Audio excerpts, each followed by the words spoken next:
Welcome back नाजरीन। इस वक्त आप देख रहे हैं प्रोग्राम तज्जिया। मैं हूं इम्तियाज़ नकवी और मेरे साथ निसार नकवी जो हमारे तज्जियाकार हैं यहाँ मौजूद हैं, और अरशद अली भी जो इलेक्शन एजेंट हैं George Galloway party respect party के। और जॉर्ज गैलोवे जो किसी की कोई ऐसी शख्सियत नहीं है जिनका बार बार तारीफ़ कराया जाए। इनको दुनिया भर में इनको पहचाना जाता है, और ये मेरी खुशकिस्मती है कि दोबारा सेकंड बार मेरे प्रोग्राम में ये तशरीफ़ लाए हैं। और आज अपनी पार्टी के बारे में इन्होंने बताया है, और यमन के बारे में इन्होंने बताया है, और इमिग्रेशन के बारे में इन्होंने बताया। अभी कॉल लेते हैं, फिर उसके बाद बात जारी रखेंगे। जी अस्सलाम वालेकुम। Walaikum assalam wa rahmatullahi wa barakatuh. Ji Naqvi, I would like to put question to your learned guest. Okay, go ahead. May I have question to him? Yes, please. Yes, go ahead. Thank you so much. My name is Dr. Imtiaz. I'm speaking from Bradford. I do appreciate that Mr. Galloway in the recent years has earned a great respect and prestige on the global level, especially his just assessment of the situation, especially with the Muslims. I would like to know from his good self that as regards his involvement in the UK affairs, especially with his own constituency, as his peace, justice, equality is the cornerstone of respect, would he like to elaborate in his own words as to what extent he had been successful in achieving these objectives during the last couple of years? Well, we had a conservative majority, usually of around 40 to 60 in the 3 years of the last parliament that I sat in. But the important thing, brother, is that in this new parliament, it's going to be hung. And that means that every single vote will be incalculable and negotiable. And I'll be negotiating every day with the government. I hope it's a Labour government, but I'll be negotiating with them as to whether I'm going to be supporting them in that debate and in that vote that evening. So I think I'm going to make a lot more progress in the next 5 years, if God spares me, than I was able to make under a big Tory majority in the last. But don't underplay and I'm grateful for your words about my work on the international level. Please don't lose it. Please don't lose it. Because we believe in an ummah. We believe in one world. We believe in one people, one prophet. We believe in one religion, one Quran. And that's the thing that you should keep in your mind. Is there anybody else standing in this election who can speak like this, who will speak like this, who always spoke like this long before I came to Bradford? So I'll be doing everything I can with my 6 conditions to make the government do something good for Bradford. But more importantly, if you're a Muslim, I'll be standing up for all those Muslims who don't have votes and whose daily life involves staying ahead of the rockets and the bombs. Can I have another call? I've got another caller on the line. Assalamu alaikum. अस्सलाम वालेकुम। बात कर लेने देने। जी उन्होंने बात खत्म कर दी, आप क्वेश्चन कर रहे हैं। अच्छा चलो ठीक है। अस्सलाम वालेकुम। वालेकुम सलाम। और आपके गेस्टों को भी सलाम हो। मैं अरशद साहब से एक सवाल करना चाहता हूँ। जी जी जी जी। अरशद साहब ये पूछना चाहता हूँ, अरशद साहब जब सीरिया की जंग हुई थी तो वहाँ पे उन्होंने बताया कि हमने कोई केमिकल वेपन इस्तेमाल नहीं किए, लेकिन पूरा यूरोप उठ खड़ा हुआ और उसने कहा कि नहीं ये हुआ है सब कुछ, और वो वेपन आप लोगों ने उनसे सारे खत्म करवाए और वहाँ पे टीमें भेजी। आज सऊदी अरेबिया क्लस्टर बम भी फेंक रहा है वहाँ पे, और इसके अलावा वहाँ पे सीरिया में आपको क्लोरीन बम भी चलते नजर आ रहे हैं। लेकिन क्या वजह है कि यूरोप तो खामोश है ही है अपनी पॉलिसी के तहत। आपकी पार्टी लेबर पार्टी है या कोई पार्टी जो आपकी गवर्नमेंट जो है वो क्यों खामोश है? क्या यहाँ पे इंसानियत का कोई मसला नहीं उठ खड़ा होता? यहाँ पे इंसान नहीं मर रहे इन क्लस्टर बमों से? शुक्रिया आपका। क्या वजह है कि ना लेबर ने कोई इसके खिलाफ कोई बात की है, ना गवर्नमेंट को बात कर रही है? जी आपका पैगाम पहुँच गया है, हमारे पास बहुत कॉल रहे हैं, आपका पैगाम पहुँच गया है, बहुत बहुत शुक्रिया। जी अरशद साहब, अगर आप इसको बड़ी मेहरबानी, हमें कॉल लेते हैं, इसके बाद दोबारा करेंगे। अस्सलाम वालेकुम। वालेकुम सलाम। मैं कुछ बात कर सकता हूँ? जी जी, आप अपना नाम बताएंगे, कहाँ से बोल रहे हैं? मैं आज़ाद बोल रहा हूँ लंदन से। जी आज़ाद साहब फरमाइए, क्या कहेंगे? सर करें और सवाल करें, बात न करें, बहुत मुख्तार से क्वेश्चन करें please. Yeah, go ahead, please. Go ahead. Assalamu alaikum. Walaikum salam. I want to just congratulate. I think this what the discussion has been going on. Okay. Mashallah, Thank you. fantastic. Thank you very and much. Especially George Galloway, my brother, my friend. I wish you all the best. Thank you. in your Thank you. life. Thank you And very a much. Very long life. Thank and you. health with it. Thank you. Really Do you have any appreciate it, question? George. Do you have any question? मैं आजाद बोल रहा हूँ London से। Yeah, okay. Thank you very much, Razak Sahab. Thank you. बहुत Thank you शुक्रिया. very much. Please, viewers and callers, please be brief and succinct. Don't ask long questions because we have very little time. Assalamu alaikum. Assalamu alaikum. वालेकुम अस्सलाम। जी कौन भाई है कहाँ से? सैयद शफीर हुसैन नकवी सिंध से बात कर रहा हूँ, जादू से। जी फरमाइए क्या कहेंगे? सिंध। फ्रॉम सिंध पाकिस्तान। ओके जी आज़ाद साहब। जी फरमाइए क्या कहेंगे? पाकिस्तान से सैयद शफीर हुसैन। जी अगर जनरली रिक्वेस्ट ये है कि मैं 2012 में मस्को में बम ब्लास्ट में इंजर्ड हुआ था। जी हमारे तमाम ज़ायरीन शहीद हो गए थे। जी तो जी वो आपकी रिक्वेस्ट जी आपकी रिक्वेस्ट जो है वो हमारे जो डायरेक्टर्स हैं उनके पास मौजूद है, वो आपसे बात करेंगे। अस्सलाम वालेकुम। वालेकुम अस्सलाम जी। Yeah can I ask your name please? My name is Babar ji, Cardiff. Okay can I do you have any question? मेरा सवाल ये है कि ये जो यमन में हुकूमत चल रही थी उसमें क्या कमी थी कि ये लोग वहाँ के दाखिल हुए और फसाद पैदा कर गया, इसका जवाब देना बड़ा जरूरी है। ठीक है जी, शुक्रिया, थैंक यू। अस्सलाम वालेकुम। वालेकुम सलाम जी कौन भाई कहाँ से? कॉल कर दी थी बीच में जी चूँकि ये प्रोग्राम जो है वो हमारे पास टाइम नहीं है इतना, आप किसी और प्रोग्राम में ज़रूर कॉल करें। आपकी कॉल पहले भी मौलाना साहब के पास पहुँच गया है।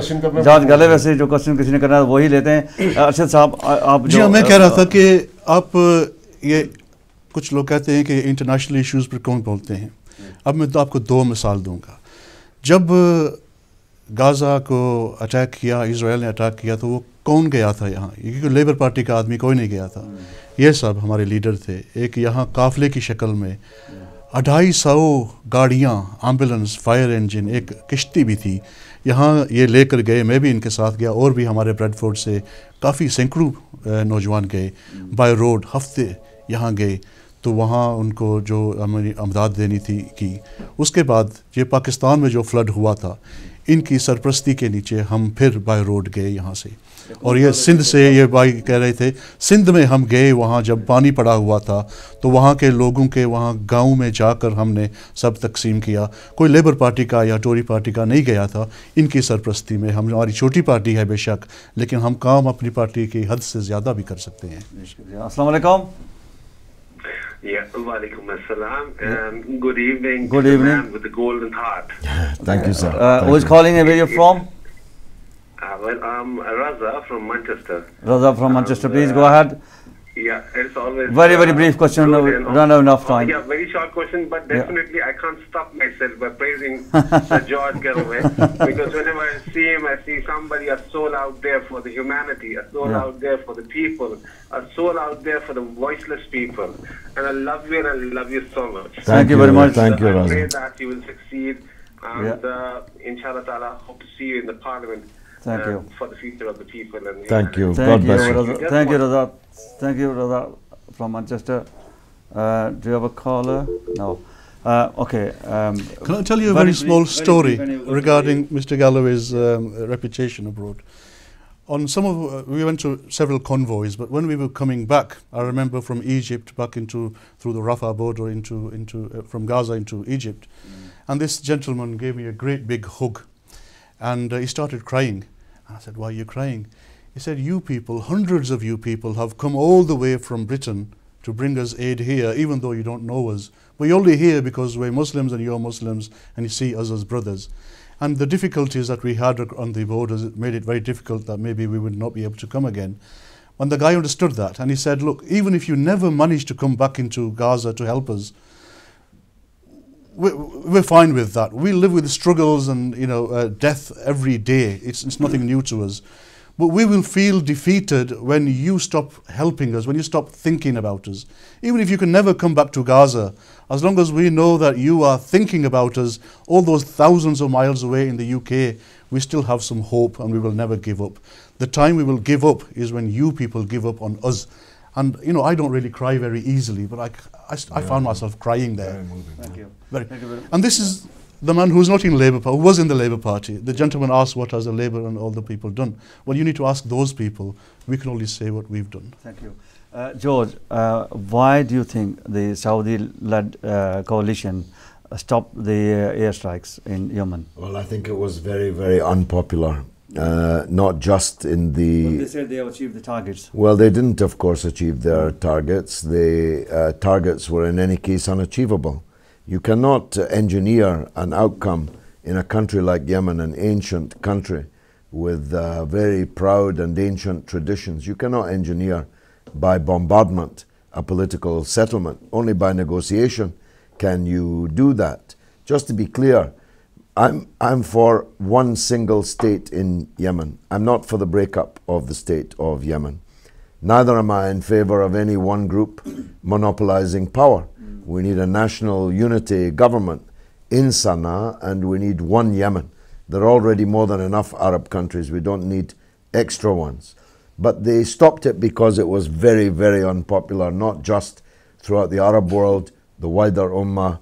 It was very unpopular amongst the Saudi people themselves. You know, the Yemenis and the Saudis are intermarried and intermingled.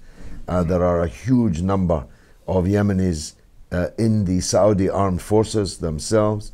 And I think that the regime in Saudi Arabia feared that this bombardment could trigger seismic movements on the ground which would imperil their own power, their own thrones, and their own control. The Saudi was provided the logistics support from US, Britain and other countries. Do you think that was not enough?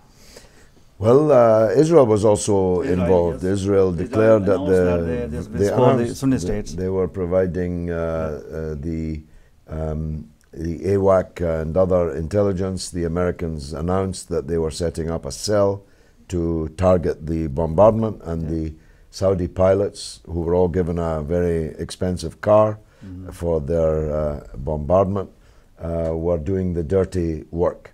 But the people of Saudi Arabia are good people. The vast majority of them are good, God-fearing people. The fact that they are run by a dictatorship, which is a slave dictatorship, and which does the bidding of the United States and increasingly of Israel, is not their fault. They didn't choose this regime. It's not easy for them to remove this regime. And we should never fall into the trap of blaming the Saudi people themselves. Can I take this call and continue the conversation? Assalamu alaikum. Could I speak? Who is calling? Where are you calling from? It's Shabir from Nottingham. Yes, please, Shabir, go ahead. What would you like to ask? Yeah, you are on air, Shabir. Hello. Hello, you have a question? Yes. Okay, go ahead. Yes.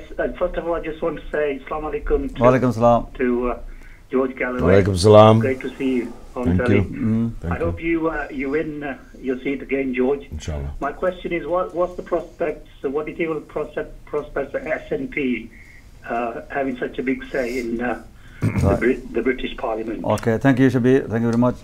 Well, they're going to have a lot of MPs, that much is clear. We won't know until Thursday how many. It's currently projected they'll win every single seat in Scotland, which would be something quite remarkable, and that Labour will be completely wiped out in Scotland.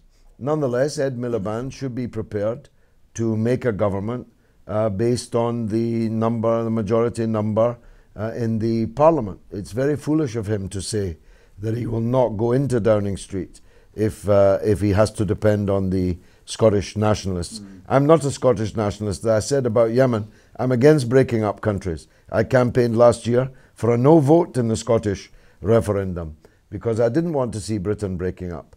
But Scottish MPs are just as much MPs as English MPs or anyone else in the state.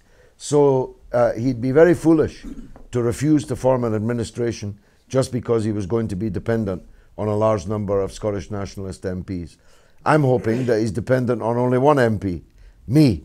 And if he is, then I have a shopping list, as I said, of 6 points. 5 of them to do with Bradford, 1 of them to do with Palestine. You mentioned 6 points. Can you outline a few? I can. Bradford schools are the most important thing. We're second bottom of the National League. When I arrived here, we were 5th bottom. The manager of a football team that's second bottom of the league gets the sack. But they never get the sack in Bradford for dragging our schools down to such a miserable level and failing our children. So we need urgent action. It's called the Bradford Challenge.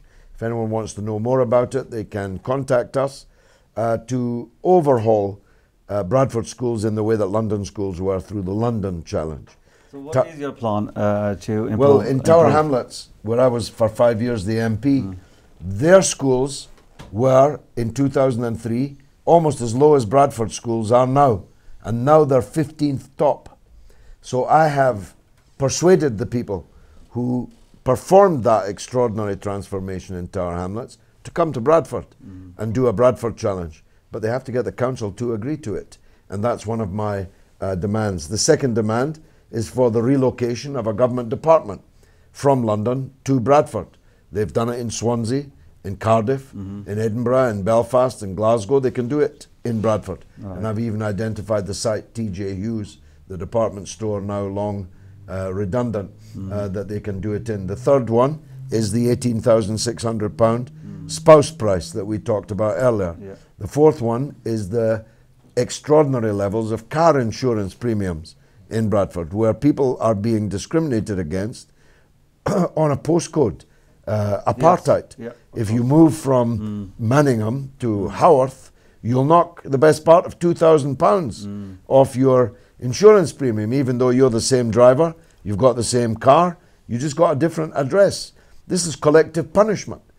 Because you're a careful driver, you're being collectively punished because in the same postcode as you, some reckless drivers are living and making claims and so on.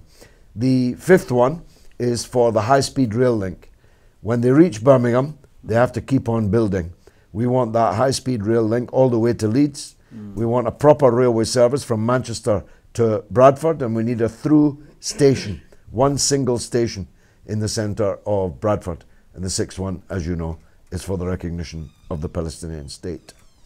Can I ask you about the 0-hour contract? As you are aware that the Labour Party said they will abolish the 0-hour contract. What is your views? What are your views on the 0-hour contract? You say that they are, but actually more than 100 Labour MPs are employing their staff on 0-hour contracts. So their commitment to that is not particularly to be depended upon. 0-hour contracts are, of course, very bad for the workers involved. They don't know if they're going to have work that day, that week, or not. At the same time, there are many small-time employers, small and medium-sized enterprises, who have real problems in employee retention because of the high costs of employing people. And we need to help these small and medium-sized businesses to cope with the abolition of 0-hour contracts. And another question about the access to work, the work capability assessment criteria. Yes.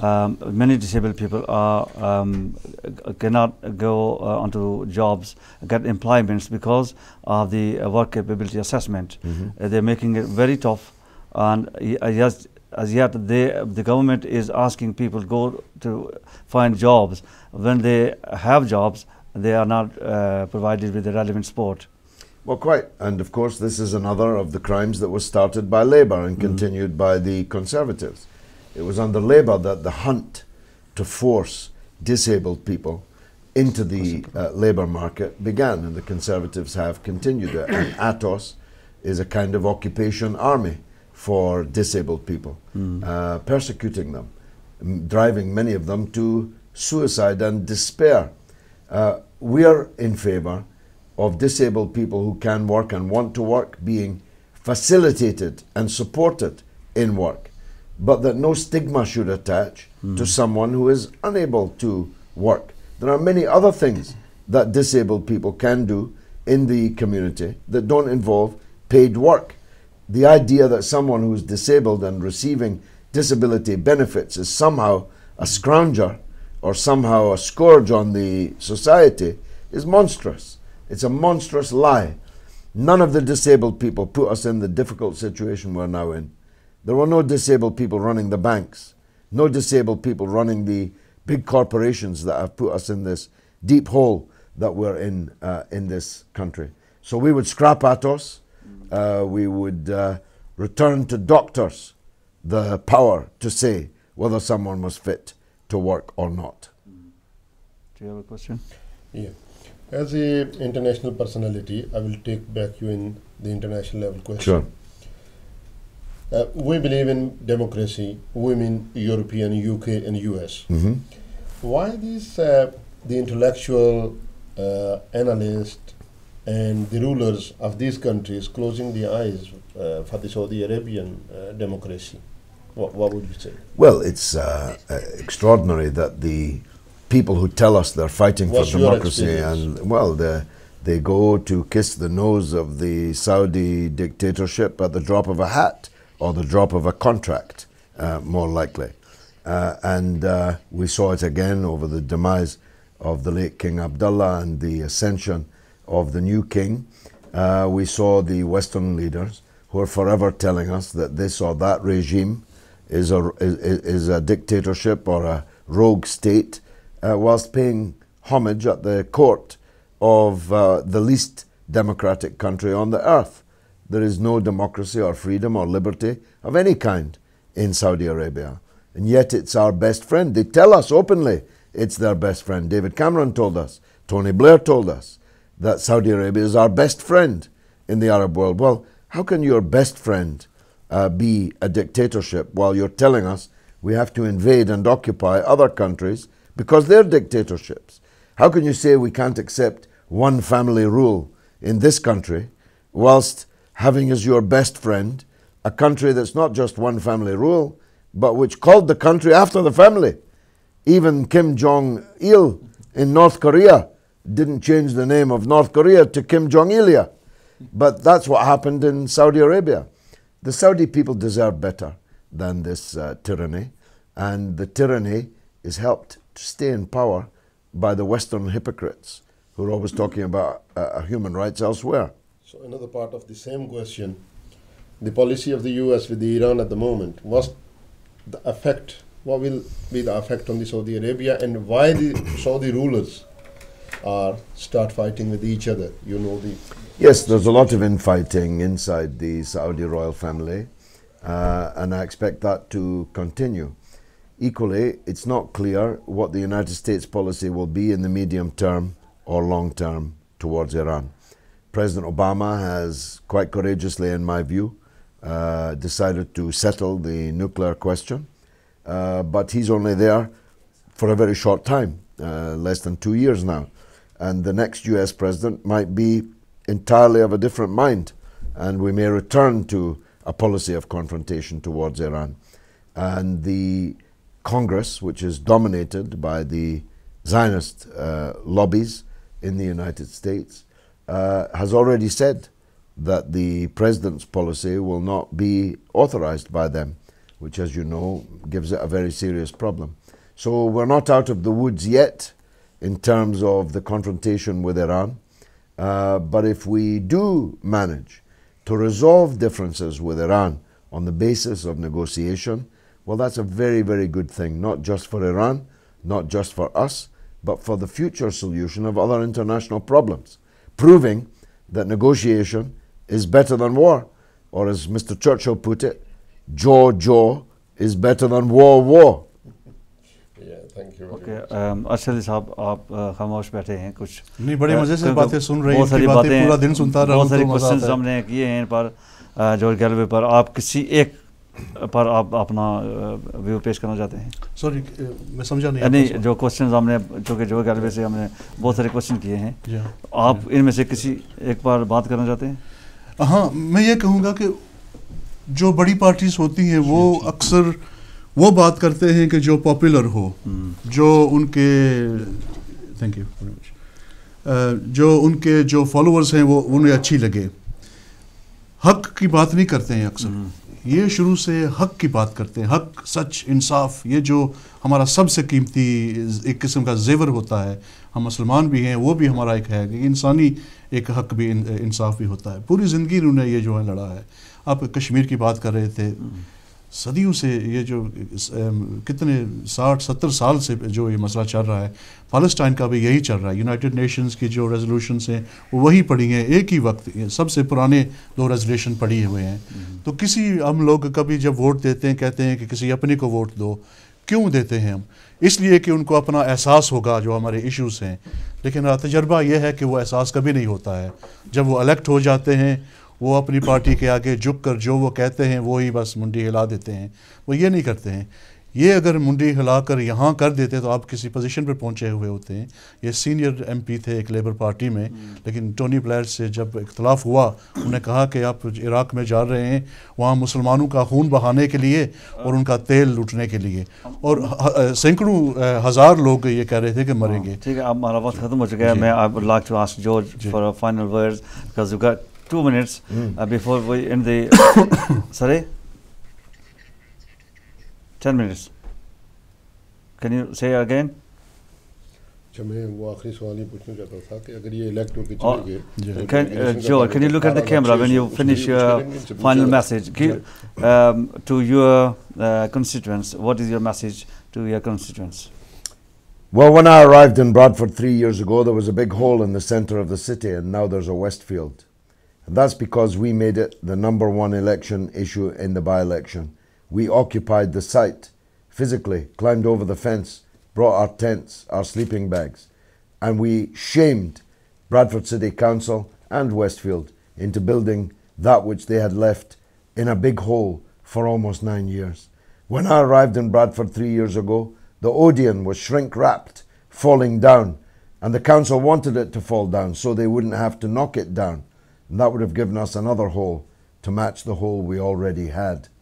I had no sooner arrived here than the government tried to close the National Media Museum, Bradford's only national institution, and the Conservative Culture Minister himself congratulated me from the dispatch box on the skill with which I led the campaign to save it, and it was saved. We've held demonstrations, the biggest ever held in Bradford, for Gaza, for the Rohingya people being persecuted in Burma. We've held demonstrations against the drone attacks in Pakistan in defense of the Prophet, peace be upon him, in the wake of the Charlie Hebdo affair. I've had, as I said, every Saturday, a surgery lasting hours and hours, every single Saturday, almost, without exception. The only time I missed them was when I was hospitalized after being attacked in the street in London by a man wearing a Zionist Israeli army uniform, which dislocated my jaw, broke my rib, left me unable to walk without a stick for many weeks, even months. But I, almost every Saturday, so 127 out of 156. So I missed only 30 weeks in 3 years, and many of those were as a result of the injuries that I suffered in that attack. So I've been here. I live in Manningham. I have an office in the centre of town. I'm available. I'm the only MP in the whole world who gives out his mobile telephone number to everyone that I meet on the street. I'm your representative, but I'm more than that. I have been your voice. I've spoken up for you. I've defended you. I defended you when others were attacking you and when no one else would defend you. And all I ask is the chance of one full parliamentary term to finish the job that I began here 3 years ago. Wassalamu alaikum wa rahmatullahi wa barakatuh. Thank you very much, George Galloway, leader of the Respect Party. Good luck for the 7th of May. Thank you for coming on to the Hidayat studio in Bradford. We'll look forward to invite you again in the near future. Thank you so much. बहुत बहुत शुक्रिया अर्शद अली साहब, आपका भी शुक्रिया। आप सबका भी शुक्रिया कि हमें मौका दिया यहाँ आने के लिए। तो बहुत बहुत शुक्रिया। तो अभी प्रोग्राम का वक्त खत्म होता है। Must finish the program now. جی ناظرین، آپ نے دیکھا پروگرام، اور یہ ہمارے جو گیسٹ تھے George Galway, leader of the respect party, انہوں نے اپنے خیالات کا اظہار کیا. ان کے جو الیکشن ایجنٹ ہیں محمود اپنے ارشد علی صاحب، ان سے بھی آپ نے سنا، اور نثار نقوی صاحب نے بھی سوالات کیے. انشاءاللہ اگلے ہفتے پھر تجزیہ میں آپ سے ملاقات کریں گے. تب تک ہمیں اجازت دیجیے. ہماری طرف سے اللہ حافظ.